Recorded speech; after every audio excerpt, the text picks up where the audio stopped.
one of the misconceptions out there, I think, tends to be is leader. There's that old myth of like, man, I can't wait to become a leader because then we get to do it my way, right? And like, then I get to do this, and I think in reality, it needs to be more about you're actually giving up preferences and you're thinking more about, well, what does the team need? What's best for the team? It's less about what's best for me. Welcome to The Growth Project, a podcast brought to you by AMPLOS. In the studio today, Dr. Drew Brannon. Welcome to the show.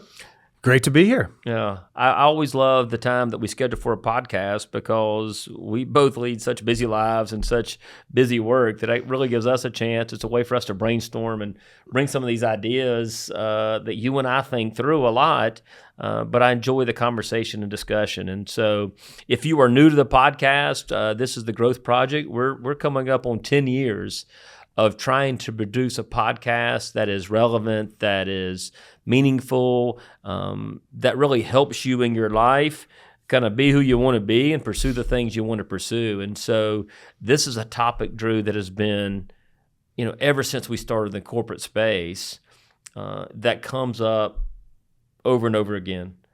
And it's that transition from individual contributor to a manager or a leader. Mm-hmm. And we just want to talk about kind of what makes this transition so difficult. And so your opening thoughts and comments on this promotion and why it may be the most difficult one in a person's life. Yeah, I think I always love the topics that we can get into on the Growth Project that truly transcend like all industries. So it doesn't matter what industry you're in, what your product offering is, like this happens in every organization. Yeah. And it's simply the people that you have that you would call your individual contributors. Now, there's a bunch of things that could mean, obviously, whether they're producing widgets or they're fulfilling a professional service, whatever it is, like they're delivering the good and service, and they've done that pretty well for some length of time. They naturally then become who we think of as like, oh, well, then it's time for him or her to get promoted, right? So like every organization typically functions in a way where you have your individual contributors, they all report to somebody. And typically that would be like what we might call kind of like a first line leader. Maybe it's a supervisor, a manager, whatever you call that person. And we've seen it so many times over the years is we take these folks who are doing really well as an individual contributor and we assume, well, they're the best people to be the leaders of the contributors. Yeah. And I think the operative word is assume. Yeah, and in fairness, it's a pretty intuitive conclusion to come to of like, hey, you're great at doing this. Well, naturally, then we want you to be in charge of people who are doing this. Yeah. We think you can have a greater impact. We think you can impact the organization because you're so good here. But and I agree with you. It's a valid assumption. And it works out a lot of times, but a lot of times it doesn't. And a lot of times it's more painful than it needs to be. Yeah, for everybody. Yes. Right? For everybody. So I guess maybe the place to start would be to begin thinking about what are some of the differences and like, why do we see the challenges, right? And so, we look at, I know one of the things we spend plenty of time thinking about in our work is just the ways in which mindsets and skill sets impact how people show up, right? And so even in the mindset side, as you begin to think about personality wiring and all of this, and so I think maybe a question I would love to hear your perspective on is if we just start with the individual contributor, so people who are excelling in whatever that looks like, what tends to be the mindset and the skill set needed to do well in that role? Well, I think we always talk about the traits that we really enjoy of people and organizations working with are the three of curiosity, humility, and passion. And so are you talking about right now, which ones do we want to see in that person or which ones may be evident in that person to handle it well? Yeah, I think it's probably some of both, right? Because I think if they're doing well, I think more often than not, they're evidencing the things we want to see. Yeah, so let's start there, and then maybe we can talk about what prevents that. And so I think what we want to do, as John Maxwell said, success leaves clues. And so as you're making that transition, what have been the reasons for your success? What are your strengths? What are the things that inspire you? One of the questions we love to ask people in this process of who was your favorite leader and why? And do you see some of them in you? What have you learned along the way around great coaches, great leaders that have influenced and shaped your life?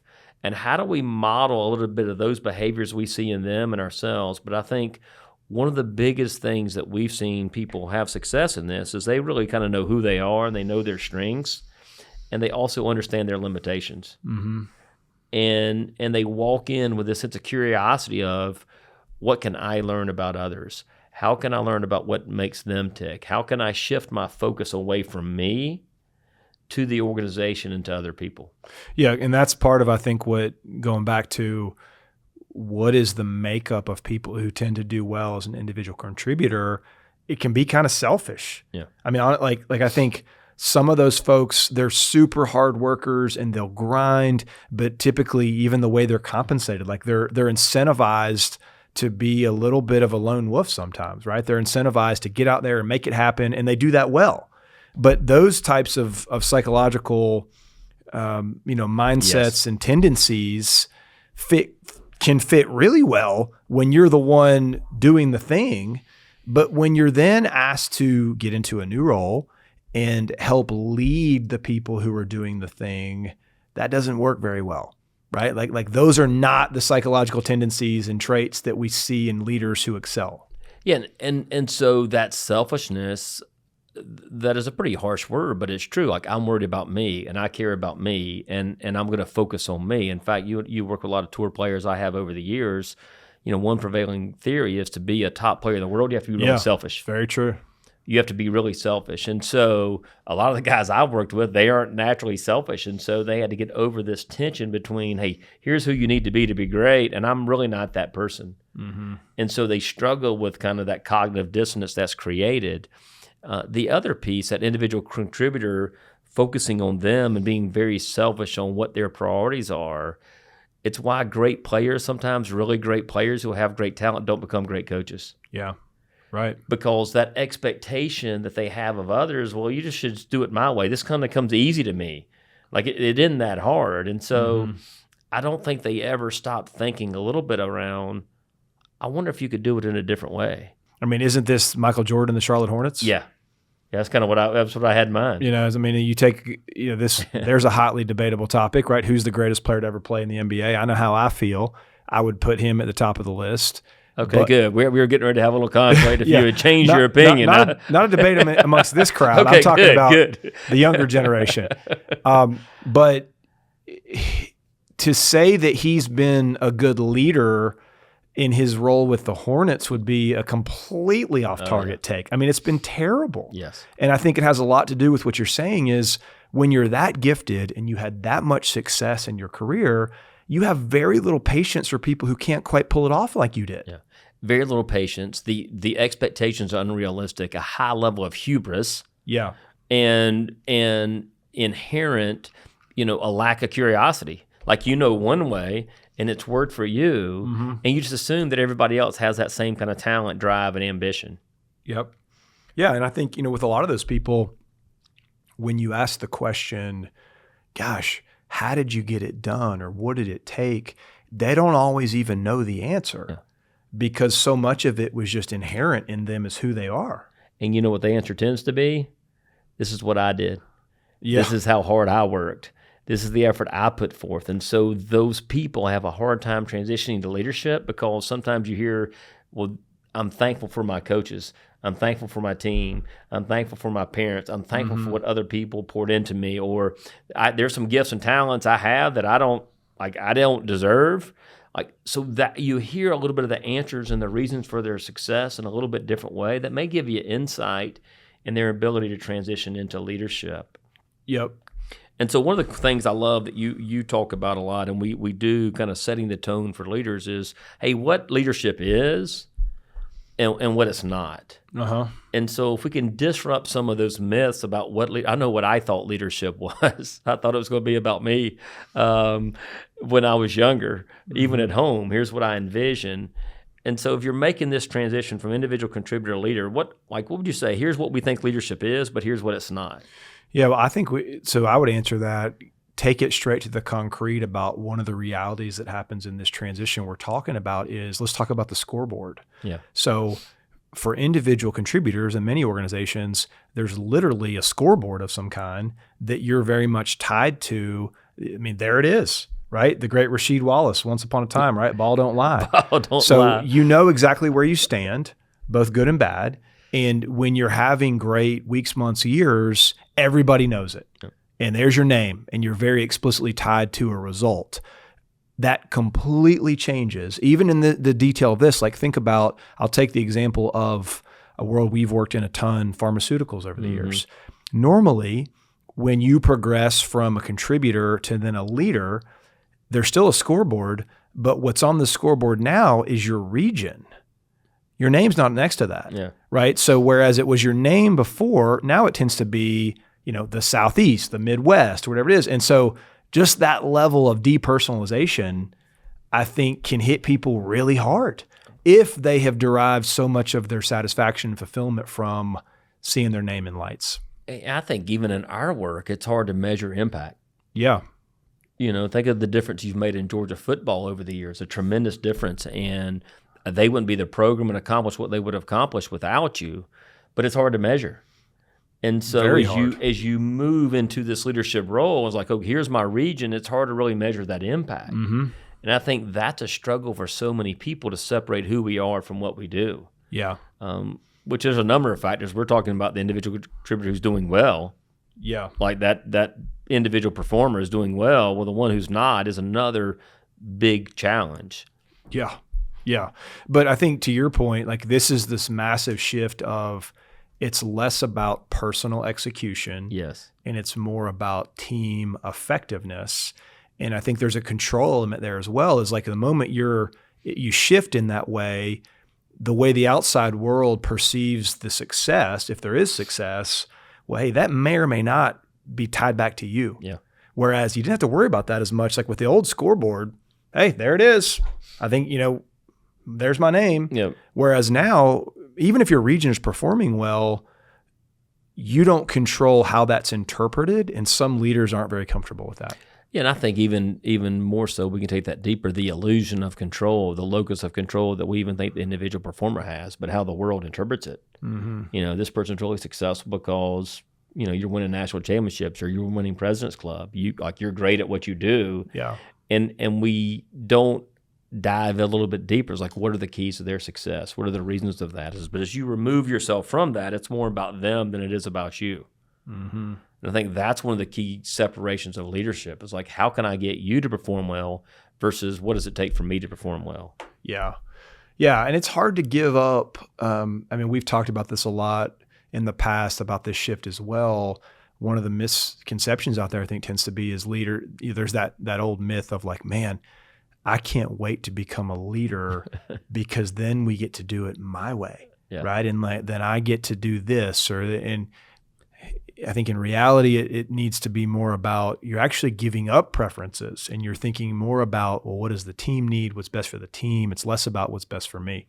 Yeah, and I think over the years, as we worked in the corporate spaces, what you hear is an individual contributor, their primary focus 100% is pretty much on them. Yeah. As you move to that kind of next level of leadership, maybe that customer-facing leader, that first-line leader, it's maybe 50-50 that you're thinking about yourself and you're thinking about their team. And then as you move into a higher level, it's maybe 80-20. And then at some level, you get to the C-suite, it's 100% about the organization and less about you and the people. Right. And that's a hard transition that some people don't want to make and aren't able to make. Mm-hmm. And, we're focusing a lot on kind of the individuals and the challenges here, but I think another important thing to mention is many organizations aren't exactly setting people up for success here at all. So one example I can think about is, the individual contributor who is killing it and gets approached by someone, a leader in the organization with an opportunity to move up, right? Like, hey, we think you'd be great at this. What if they don't want to? Yeah. What if their thought is like, what if they have a little more sophisticated understanding of themselves and they're like, I kind of like this. Like, I'm good at this. It's going well. I'm earning a good living. I'm getting a lot of good feedback. This is kind of what I want to do. So where have we seen organizations kind of fail people along those lines? Yeah, we think that's a very healthy perspective. Totally. Thinking about the hedgehog concept. This is what I can be the best in the world at. These are the keys to my success. This is what I'm deeply passionate about. And the interpretation from a leadership perspective is, well, they don't want to grow. Yeah, they don't want to challenge themselves. Yeah, they don't want to sacrifice. And so you start creating doubt. Does this person really have a future? Does this really person have a place? And so we change the narrative and we label that person as they aren't driven, or they don't want to relocate, or they don't want to move up, and they don't want to help the organization, when in fact the best thing they can do is kind of be great at where their feet are, so to speak. And so that's where so many and so the flip side of that is we force people into promotions that, one, don't want it, or we assume because they're great here, they're going to be great there. Yeah. And don't take any ownership as an organization of, what are we doing to help facilitate this growth? Yeah. How are we creating an environment that allows them to continue to grow, and how are we supporting them in an effective way? Yeah. I mean, and we've seen plenty of examples over the years. I've had conversations with people who get in the scenario and they're like, look, they're asking me to move up. It'll be more of what I don't like doing, and I'll make less money. So you think about that dynamic of, your organization is asking you to do something different that doesn't align with what you think you're good at and enjoy. And the evidence doesn't support it. And the evidence doesn't support it. And they're asking you to take a pay cut. Who would sign up for that? Yeah, right. That sounds great, doesn't it? But it's happening a bunch. Yeah. And then the organization is looking at this person, and if they say, God, what we just mentioned of, I kind of want to just keep doing what I'm doing, it's like you said, then we're done with this guy. We're done. He can kind of stay where he is, but there won't be any future for him. And so what I think, where we've had some success in organizations, Drew, that I think are getting it right and trying to get it right, is creating these internal leadership development programs to give people a glimpse into what leadership might really look like at your company. Mm-hmm. At your organization. What's it take to lead at this organization? What are the keys to somebody's success? What are some of the challenges? And you get a glimpse into that, and then they're like, do I want to sign up and raise my hand for this or not? Yeah. I think that's a really healthy way to look at this promotion, that the organization has to look at it differently and the individual has to look at it differently, to give people a chance of, here's where I can make a difference. Okay, so I think that's a great point, right? I think organizations can do more to give people visibility into what it really means to be a leader. Let's think for a minute let's imagine we have someone who has been very successful in a contributor role, and there is an opportunity, and he or she really wants to go for it, but they realize, gosh, this is a little bit different from how I'm wired, and I know that it's going to be a pretty big shift. What are the things that person should be thinking about and aware of to kind of expect down the tunnel? Like, what do they need to be prepared for? Yeah, I think the part of that is having the courage just to be vulnerable and admit, hey, I really don't know some of these answers. Mm-hmm. Where we see what I think people struggle is this intense desire to please and to prove themselves. And so from day one, kind of giving themselves permission to step into that with a little bit of humility and not minimizing their strengths, but really just an openness to, what can I learn? How can I grow? Who can I lean on? What do I really know about myself to be true? And am I still in an environment where I can leverage my strengths to help others? But I think what tends to happen is this new leader, one of the things I think, you told me a long time ago when we were trying to create a little bit of what we've got now is like, hey, what got us here won't get you there. But you can't compromise, I believe, in that process, what makes you really, really good, trying to become great. Mm-hmm. So in the context of this conversation, you can't really compromise who you are and what you believe to try to become something that you're not. Yeah. Yeah, I think that's all true. And I think you've got to be prepared for a lot of things to fall on your plate that aren't about you. Yeah. I think it's so much of it becomes being able to kind of broaden your perspective and broaden your focus of like, well, what does everybody need from me? And it's less of a focus on, what you need, which, you can't abandon your needs. I'm not saying that, but you've got to be willing to very quickly kind of broaden your perspective and think about the needs of the greater good. Yeah, and I think that's a different mindset, because we've talked about the selfishness sometimes of an individual contributor, but a lot of the people we work with, they want to make an impact. They want to feel like they're relevant. They want to feel like they're making a difference. And so when you change this way you keep score, and you change how, like, we know how lazy the brain is. Yeah. And this is kind of how they get this habit of thinking and doing, like, this is how I'm helping the organization. This is how I'm helping others. I'm really doing work that is meaningful to me. When the scoreboard changes and the game changes and the mindset doesn't follow, that's where we see so much tension. And so this doubt, like, am I really built for this? Am I really helping others? Are they winning because of me or in spite of me? Those are questions that are meaningful questions. And if I don't have good answers for those, I'm going to probably show up in a way that's not very healthy for myself or for others. Yep. And I think another one I would throw in there is you must have a healthy degree of patience for more of a long game type way of thinking about success, right? Because I think when you're a contributor, one of the things that offers is it's normal to have a very short-term relationship with cause and effect, right? Yes. Oh man, like I went in and I saw X number of customers today, and this percentage of them said yes, and I can put that on my report at the end of the day, and it's like, boom, I did something. I can recognize success. Yes, absolutely. And so you've got to have patience to recognize that it's more of a long game, delayed gratification, patience toward what we're building, how I'm trying to set people up for success, development. It's just different. Yeah, and I don't think we clarify those goals as well as a number. Yeah. I mean, I think that's where I think we can do a better job of, okay, how do I shift my focus? And I'm not trying to hit a number anymore, and I'm not trying to win the game. I'm trying to help other people grow. Mm-hmm. And how am I going to measure that? How am I going to operationalize that? How am I going to quantify that? Mm-hmm. The hardest thing we believe there is to measure effort. Yeah, it's tough. And since that's the one thing I really can control, I can't control, if I'm a leader, how other people perform or how they turn out. And so when that's a huge mindset shift, Clayton Christensen wrote that great, how are you going to measure your life? How are you going to measure your work? And where we see so many people struggle when the scoreboard changes, their shift in focus does not. Yeah. Yeah, and a final thing I would just say on that would be, and this is where this can be really scary depending on your organization, it's okay to change your mind. Like, it's okay to, I don't think there's any way to know what it's really like to be in any given seat until you're in it. Yeah. And I think that most people who make the decision to go from one seat to the new seat of a leader, once they're there, they feel like, well, there's no option other than like figure it out.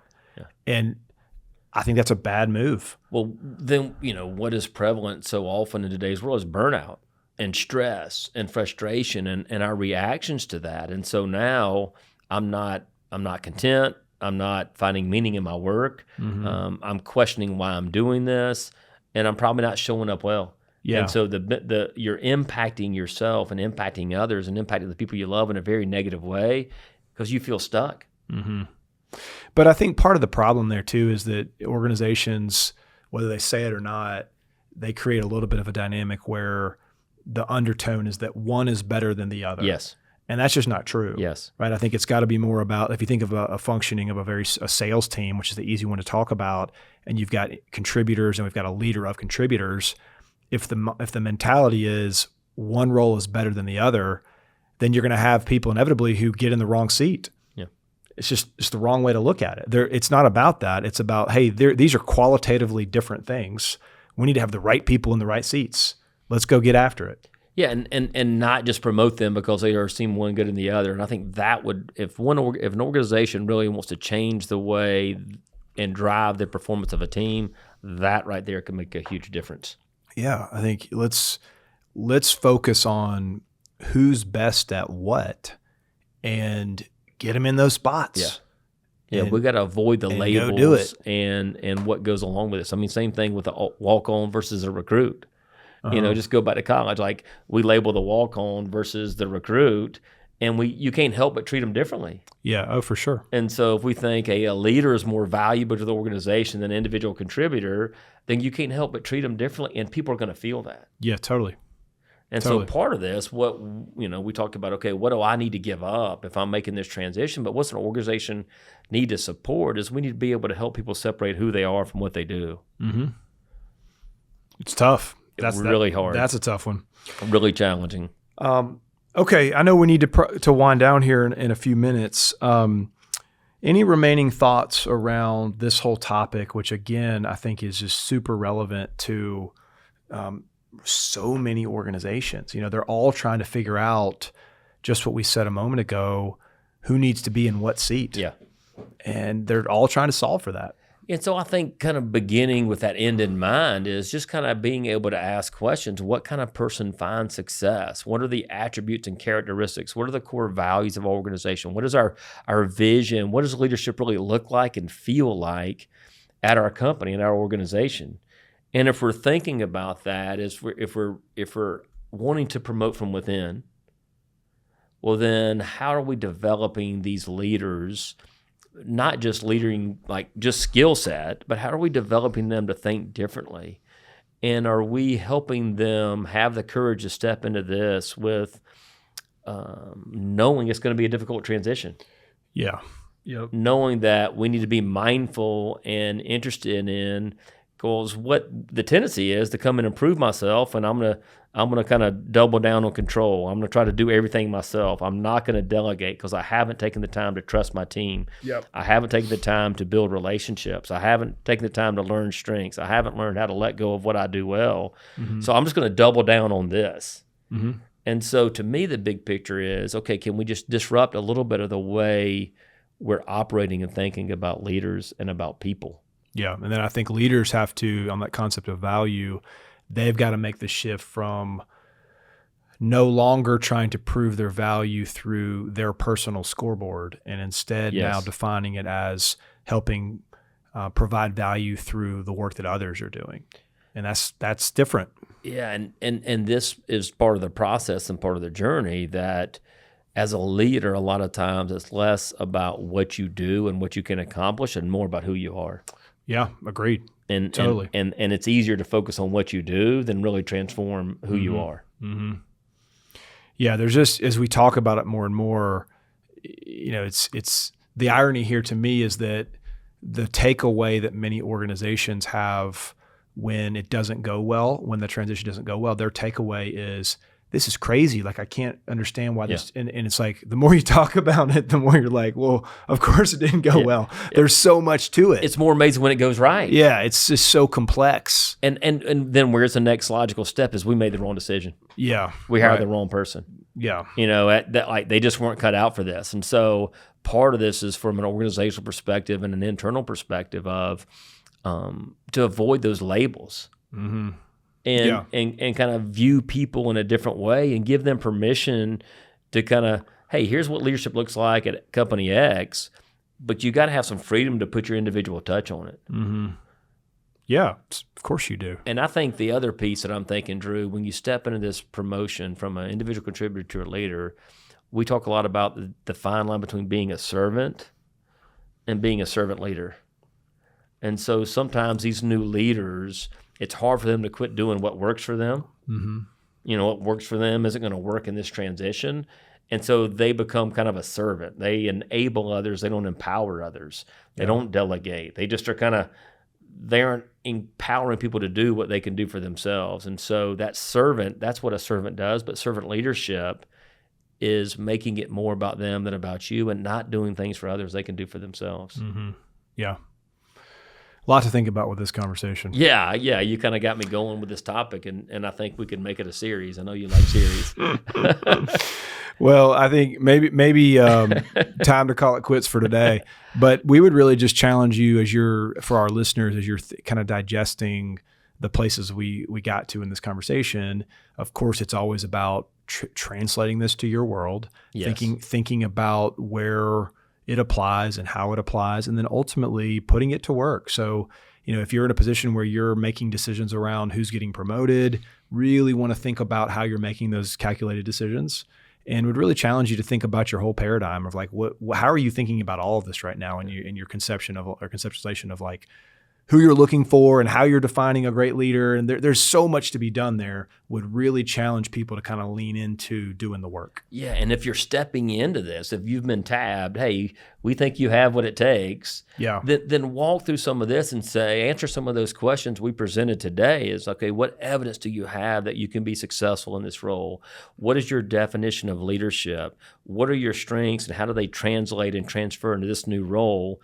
And how do you start creating that mindset shift from making it about you to making it about others? Yeah. And kind of just give yourself permission to be human. It's going to feel uncomfortable. It's going to feel challenging, but stay with it and be willing to ask for help. Yep. Easy assignment. Yeah. One of the things we love is examples and ideas of, hey, have you done this really well? Have you recently made this transition and went well? Or have you struggled with it? So leave us some comments, give us some feedback. We love hearing about best practices, and we love encouraging you of, hey, I'm in this situation right now and I'm really struggling. That helps us clarify a little bit of our work and maybe continue to provide content that's relevant for your life. Okay. Well, thank you for tuning in. We're always really grateful to our listeners, and we will look forward to our next conversation here real soon. Take care.